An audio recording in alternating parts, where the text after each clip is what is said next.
Halo, sahabat Logai Kreator semuanya. Di video kali ini, kita akan membongkar dua rahasia trik catur menang cepat saat memainkan pembukaan Petrov's Defense, yaitu jika kuda kali E5. Apa saja sih?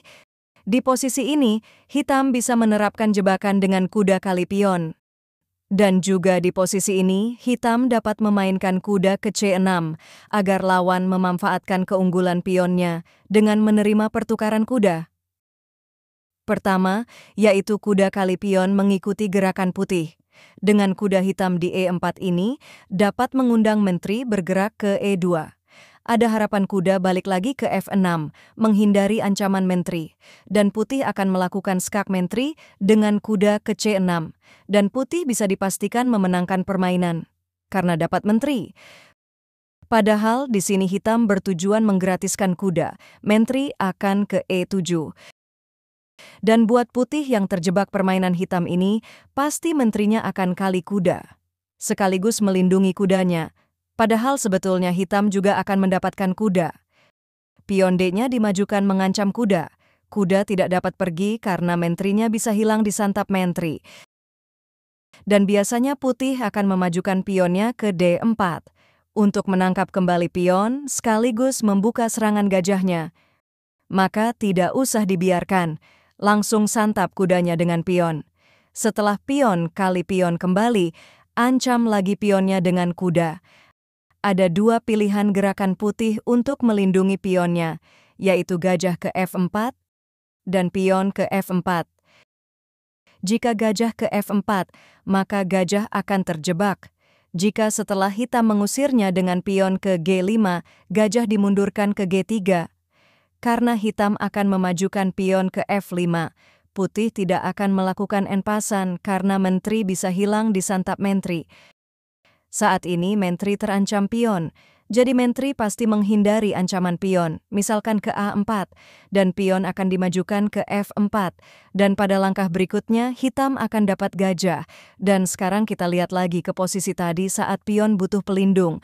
Jika pion ke F4, ini lebih beresiko buat putih. Hitam akan menggerakkan gajah ke G4, memancing putih agar gajahnya ke B5 mengancam kuda. Karena buat putih, jika memajukan pion mengusir gajah, menteri dapat leluasa melakukan skak ke H4. Jika mengancam gajah dengan menteri dengan memajukan pion F-nya, pion akan hilang disantap kuda. Lebih beresiko lagi, jika menteri nekat kali pion B7, hitam akan melakukan double skak dan raja akan mati dengan menteri ke E1.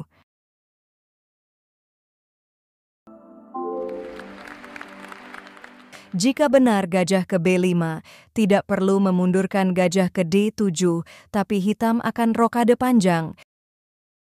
Jika gajah kali kuda, berharap pion kali gajah agar dapat menguasai permainan. Dan ini langkah blunder dari putih. Benteng ke D1 skak.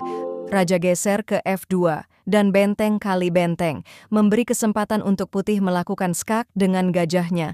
Gajah kali pion, skak. Raja geser ke B8, dan di sini diberi harapan palsu lagi oleh hitam. Jika gajah ke A8, berarti ada ancaman skakmat di petak B7. Padahal ini hanya PHP aja. Hitam tidak akan mempedulikan ancaman putih, tapi menterinya akan ke H4 skak. Jika geser ke E3, benteng akan ke E1 skak menteri. Jika ditutup dengan pion, benteng kali pion, skak. Raja geser ke F1, gajah ke H3, skak.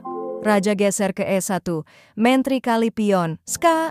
Raja geser ke D1, menteri ke G1, skak. Menteri menutup, gajah ke G4, skak. Gajah menutup, gajah kali gajah, skak mat.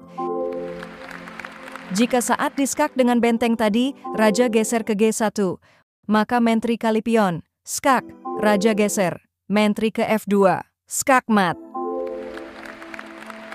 Kita kembali lagi ke belakang. Pada posisi setelah kuda kali E5, kita lihat gerakan kuda ke C6. Jika kuda kali kuda, hitam akan melakukan D kali kuda. Di posisi ini, hitam memberi kesempatan untuk putih melindungi pionnya, atau mungkin juga pionnya akan dimajukan menyerang kuda. Jika pion ke D3, ini berarti Selain putih melindungi pion, sekaligus membuka serangan gajah gelapnya, maka hitam gajah ke C5. Nah, di posisi ini, terkadang putih gajahnya ke E2 membuka jalan untuk rokade pendek. Terkadang juga gajah ke G5 mengunci kuda. Pertama, kita lihat susunan gerakan mematikan cepat dari hitam jika gajahnya ke E2. Hitam pion ke H5, putih rokade pendek. Kuda ke G4, putih pion ke H3. Hitam tidak akan melarikan kudanya, tapi menteri ke D6 mengancam skakmat di petak H2. Pion kali kuda, pion kali pion, dan secara otomatis serangan benteng jadi terbuka hingga putih terancam skakmat di petak H2. Dititup dengan pion juga percuma, karena menteri kali pion skakmat. Pion F tidak dapat kali menteri karena terkunci gajah. Kita kembali lagi ke belakang pada posisi ini, yaitu di posisi ini. Kita akan lihat susunan gerakan mematikan cepat jika gajah ke G5. Ini adalah gerakan putih yang keliru, karena kuda dapat kali pion, menggratiskan menteri. Jika putih nekat melakukan gajah kali menteri, maka gajah kali pion skak. Raja hanya dapat geser ke E2. Gajah ke G4 skakmat.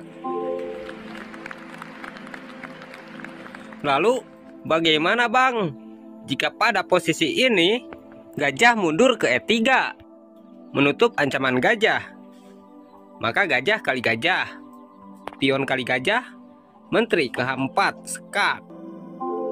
Pion menutup, kuda kali pion.